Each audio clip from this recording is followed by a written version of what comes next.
આગળ તરક્કી કરતું રહે, આવી નવી તરક્કી કરતું રહે, કાયમ આપણે બોલાવતા રહે. આજે કુમાર વિશ્વાસનો શો છે, શું કેવું લાગે છે? બહુ બેસ્ટ શો થશે અને આખા ગુજરાતમાં નામ થશે એનું. લોકસત્તા જનસત્તા 75 વર્ષમાં જે પ્રવેશ કર્યો છે એના માટે ખૂબ ખૂબ આખી ટીમને અભિનંદન, અને આગળ એમના અવાનવા સારા કામો કરતા રહે, સારા સમાચાર આપતા રહે, એ જ મારી શુભકામના છે.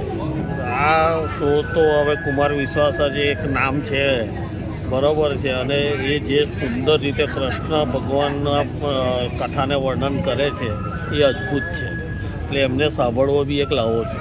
બહુ ઓછા ન્યૂઝપેપર કે સમાચાર પત્રો હોય છે કે જે આટલી લાંબી જર્ની કરી શકે, એક સારી રીતે શહેરના લોકોને અને નાગરિકોને સાચા સમાચાર આપી અને અવગત કરાવી અને આટલી લાંબી મજલ કાપી છે. આવનારા વર્ષોમાં આવી જ રીતે સરસ કામગીરી એમની ચાલતી રહે એવી શુભકામનાઓ.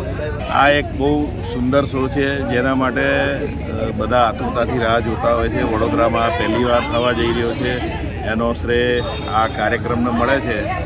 હું ખૂબ શુભેચ્છાઓ આપું છું કે ધર્મ ઉપર જે રીતે તેઓ બોલે છે, ખૂબ જ ઇન્ટરેસ્ટિંગ શો હોય છે અને આખા હિન્દુસ્તાનમાં ખૂબ જ લોકપ્રિય શો છે, અને આજે વડોદરામાં પહેલી વાર થવા જઈ રહ્યો છે. ફરી એક વખત અભિનંદન.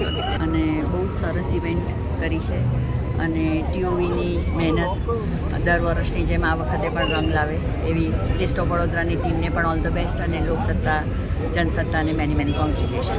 મને બહુ જ ગમે છે એમને સાંભળવા, અને એ अपने अपने રામ હોય કે अपने શ્યામ બંને પર એ ખૂબ જ સરસ બોલે છે, અને વડોદરામાં આવીને વડોદરાનું ગૌરવ એમણે વધાર્યું છે.